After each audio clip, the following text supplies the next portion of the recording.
Here it is. Without further ado, everybody, ladies and gentlemen, we have LolOverruled Alex Peter in the building. Hello. TikTok heartthrob, public defender, loves crime and criminals and getting them out of going to prison and jail. Alex, you're in Los Angeles. Why are you here? I'm here to reclaim this house for the people. This McMansion that I am now reclaiming for all the people. That's why I'm here. I'm here to talk about, I figured I was here to talk about prison abolition and what I do for a living. Yeah. Which is represent people who are in a little bit of trouble and get them out of tough situations. As a public defender is someone who represents people who can't afford an attorney. And I think the most important thing... Broke boys, yes. Yeah. And I think the most important thing is to realize that a public defender does not work for the state. A lot of people think that public defenders are working in conjunction with the prosecution. Actually, a lot of the time it can be a problem in representation because people will think, oh, they're buddy with the other side. They're gonna, blah, blah, blah. And there's this reputation sometimes that causes all these problems in representation. But the truth is, public defenders are some of the greatest, trial attorneys that there are out there. They're just often overworked and underpaid, and that's where you get the problems that come in. But I could tell you, after a couple years of practice, you could pay a lot of money to a private bar attorney and not get and be like, why did I pay $15,000 to this person and, get this horrible outcome? But there's this, court case that enshrines the right to be assigned an attorney, Gideon v. Wainwright, where actually the guy who won that was Gideon. He was incarcerated and he wrote all the appeals and it went all the way up. And they were like, hey, you should actually have a lawyer when you're going through criminal proceedings because it's really messed up if you don't. And that's kind of where it came from. Are you familiar with international law in this regard at all, or no? Because a lot of countries have weird ass shit. Only in terms of admiralty law and sovereign citizens. No, that's not. But I love that. But that's not what I'm talking about. No, I meant were there examples of this globally in other countries before it was established in America? Because as shitty as the American criminal justice system is, there are certain aspects of the American criminal justice system which is an wholly rotten to the core institution for the most part. There are still weird defenses for average American citizens that sometimes you'd be surprised you won't get in other countries that we look at as developed nations that are supposedly much better at protecting civil liberties than the United States of America. I feel that's one of them is what I mean. Truthfully, I don't totally know the answer to that. I will say though that it's almost more important, not that it's not important in other places, but it's almost more important that it's enshrined in law here because of how bad it is here in terms of the number of people that we incarcerate. So if you looked at any country, almost any country in Europe, they are incarcerating 10 or 7-8 times less, per 100,000 people than the United States. We are putting so many people in prison that it's it's well and good that it happens in other places that they have these defense mechanisms, but here it's really pivotal. Yeah, no, I just meant I don't know. I know about the history. Not every country will have public defenders, for example, which is actually a good thing, even though it doesn't matter because the American criminal justice system is still fucking objectively the worst on the planet with I guess exceptions to military tribunals, which we have here as well, so that's even worse than the current than the civilian criminal courts that we have. But yeah, I was just thinking Japan for the most part because you were there and you were committing crimes. No, well, I wish because I just want to live there, but no, their criminal justice system is really weird.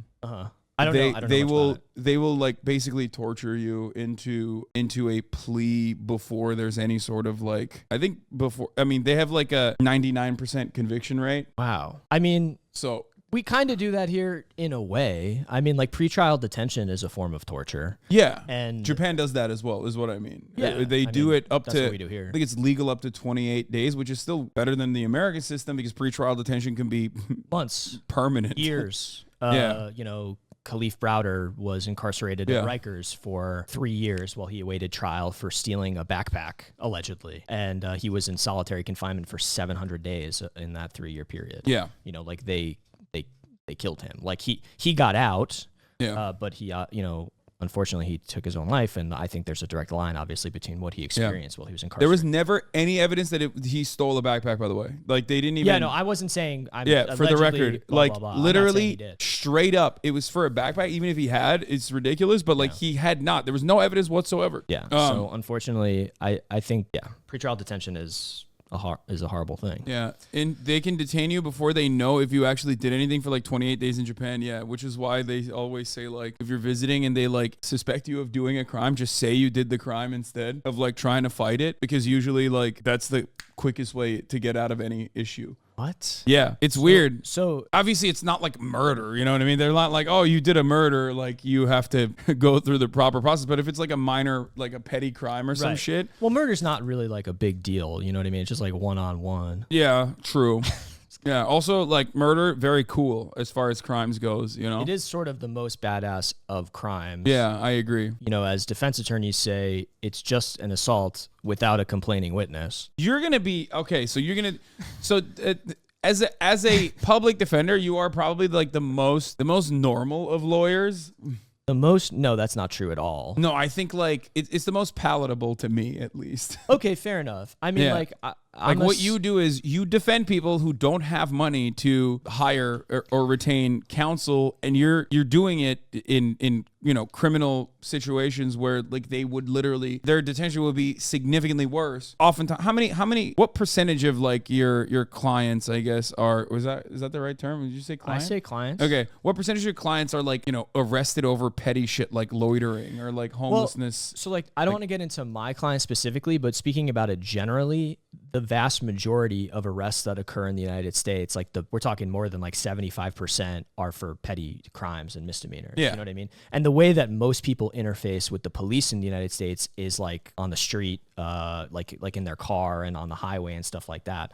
So most of it is petty, right? And I think that's also a misconception that people have because of the reporting on it by the media in various capacities. And then also like politicians, you know, using it cynically to get points from people to say like crime's out of control, you're unsafe, we need to be tough on crime, and blah, blah, blah, blah, blah. But yeah, it's a lot of petty stuff. But the thing is, like, I think it's really important to, like, we can make those distinctions for the purposes of like talking about it and understanding the ways in which it's unjust. But with the idea of abolition, we should be careful because there are still a lot of people there are still a lot of violent crimes that happen where people are incarcerated for those things. You're trying to get in a debate. You're trying to get in a debate mode right now. I'm not in debate mode. I'm not in debate mode. I'm not in debate mode. Fucking lawyers, bro. I'm not in debate mode. You invite them I'm onto the not stream. in debate mode. Okay, immediately he's just like dropping out. I'm just kidding. We can. And I do want to talk to you about that inevitably. Before we get started on debates, that, you know, Alex immediately went lawyer mode. No, I was just sorry. Is how sometimes the thing is, if you just let me talk, I'm just going to talk. Objection. Yeah. Okay. Good. Very good. Is that good? What the fuck is this? Oh, no, these are old. Don't look at my tweets. It's crazy what people let Hasan get away with just because he's handsome and tall. Once a guy fucked the crease between my thigh and labia, thinking he was in my vagina, and when he finished, he asked if I got off. I had to break it to him that he just fucked my leg. This is what I think of when men act like they're equipped to make laws about women's bodies. I didn't know I was going to come on stream at that time. Why didn't you guys show me this beforehand? I would not have let this man into my home, okay? Anyway, don't. What is this? There's only one way to determine if Hasan is a true comrade. He has to kiss me on the lips. What the fuck is this? What is going on? You guys didn't show me any of this stuff beforehand, and now I have him right here. Well, why are you pulling it up? They're doing this on purpose. Yeah, of course they're going to. No, I'm not. Maybe a donation goal. We'll figure it out. Are you writing that down? Yeah, I'm going to write that down. Yeah. No, I just did a new tweet. Oh, you did? Yeah. What the fuck? Wait, I thought you were writing the fundraiser goals. What the fuck? You had that ready? What is that? I did. Wait, you literally had that ready? Yeah, I did. What the fuck? I thought it might come up. That's insane. How does that work? So like you fucked up. Instead of going to like corporate law, you became a public defender. Ew, you're fucking broke. What's up with that? Yeah. How do you pay for your student loans? Well, I'm lucky because I am getting my loans paid off by this like program that I'm in. If I do it for like 10 years. George Soros? George Soros. Yeah, it's called the George Soros program. He cuts all my checks. It's called, Release the Criminals Foundation by George Soros. Yes. Actually, when I went to law school, I wasn't sure what I wanted to do, but like I I wanted to like help. I didn't want to be harmful. And then that's really stupid if you're becoming a lawyer. Also, if anyone's thinking about becoming a lawyer, they should read Dean Spade's essay, like Don't Become a Lawyer, or like if you're thinking about going to law school, read this essay. It's really good. Because a lot of the most kind of like radical people who go to law school get caught up in kind of the machinery. And truthfully, even a public defender is like a noble cog in a way, right? Like I'm still inside of this machine that is just like constantly crushing people, and I can try to do my best to help, but it's still doing that every single day, and that's what it's designed to do. But when I went to law school, I didn't know what I wanted to do, and I think because of honestly like propaganda and everything, people think prosecutors are like really cool. Like every TV show and like Law and Order, which Law and Order, I'm going to be honest, like does kind of rock as a show, but very woke, but like in a very liberal way. It's not, it's sure, woke in a liberal way where it's like criminals deserve to go in perma jail all the time, and they're always bad and wrong. Whereas like, I like the simplicity of it. But then also like, you know, they're like addressing trans issues and whatnot. But yeah, for your grandma to watch, which is, and also it's got Ice-T, which is huge. I'm a big Ice-T fan. Yeah, love his Twitter. But yeah, I didn't know what I wanted to do, and then I started working for this former public defender on this thing called the Mass Incarceration Project at the Center for Popular Democracy, which is funded by George Soros. That's it. Oh, dude. Oh, of course. Got him. We fucking got him. All right, that's enough. No, we got him. You're under arrest, sir. But I worked for this program, and they were writing policy to overturn the 1994 crime bill, but like at a city level. So you're anti-Brandon, which is fucked up. Okay. We're pro-Brandon. Yes, I'm anti-Brandon. On the broadcast. And I realized, I guess the main thing that changed was I realized that everything I was doing was part of the machinery. Like, I was learning how the system functioned. I wasn't learning how to like take it apart, and I didn't want to be a part of that in that way. So I felt like one of the least harmful things I could do was be a public defender. But there are a lot of other great jobs that lawyers, like immigration attorneys, labor lawyers for the, you know, employees. Like there are lots of people who do great work besides public defenders who deserve, you know, their recognition. First, we're going to look at some of the other TikTok lawyers and ask Alex why he's not like them. Because they make good content, whereas you make bad content. Their content is great, and my content is dog shit. Yeah. That's the big difference. Everybody knows it. What about this? This guy would probably defend me. In court with my client, we absolutely crushed his case. Look, this was a second-time DUI. Yeah, he was leaving the Rufus Du Sol concert at the Hollywood Bowl, had some drinks, had a dirty dog, a delicious glizzy, and allegedly he got behind the wheel and crashed into another car with an angry person in it. Yeah, that's really fucked up that angry person was angry when the guy was angry already. Yeah. He had a bad attitude. His lawyer was at the concert too. What the fuck? We called the police. Now, it was at issue whether or not he was really the driver or if it was his girlfriend driving. Oh, the police never even asked him if he drove his own car. Dope. And he was just standing there talking to the police, doing the field sobriety test. So pause. Never even asked him. So it's like a control issue. Yeah. So like who had control of the car, which is one of the only things you can kind of work in a DUI situation. Yeah. There's like limited DUIs are tough, but there's limited tools at your disposal. That's why. Yeah. You know, I got arrested for a DUI. Does not surprise me at all. In California, but I mean, I fucking, what is it called? Nolo contendere. No prosecution whatsoever. No court date. Oh. They dropped it. So they just dismissed it. Yeah, because the fucking assholes. I mean, it was kind of good that it happened. This is a long time ago. I talked about this so many times. Everyone knows, but everyone is always surprised whenever I talk about it I'm talking about it for the first time. But yeah, Nolo prosecutee. Okay. So what happened is I actually wasn't above the legal limit, but they made me fucking blow on it like 11 times until I could get one. And then the blood work showed that I wasn't over the limit. So they just like, it never went anywhere. But they made me do the fucking field sobriety test like multiple times. The lieutenant came in, he made me do it again. And then they were like, you're definitely drunk. And then they were like, here, blow on this. And I blew on it. And they made me blow on it like fucking 10 times. Yeah. And then they arrested me. And then I was like, all right, let's do the fucking blood work then. And then they took me to the hospital. Blood work doesn't show that I'm over the limit. So I guess they never even informed me on this as well. That was the most most like gruesome, fucked up like 10 months as I was like waiting if I had a court date or not. And I go to court to see if I even have a court date. And they're like, yeah, you're good. That's crazy. Yeah. And I didn't even have a lawyer, like none of that shit. And because I was broke as fuck. I was just like terrified. I probably would have gotten a public defender. Yeah. But yeah. I did all of that, but that was many, many years ago. But it was good because, like, I've talked about this before. Like, I did have a problem, and I had allegedly, definitely driven drunk. I just luckily had not done that night, but I went sober after that. It's good. Yeah, I really had to get my shit in order after that, basically, which was a really fucked up thing. And alcohol is very bad. I mean, obviously, drink responsibly, but not good.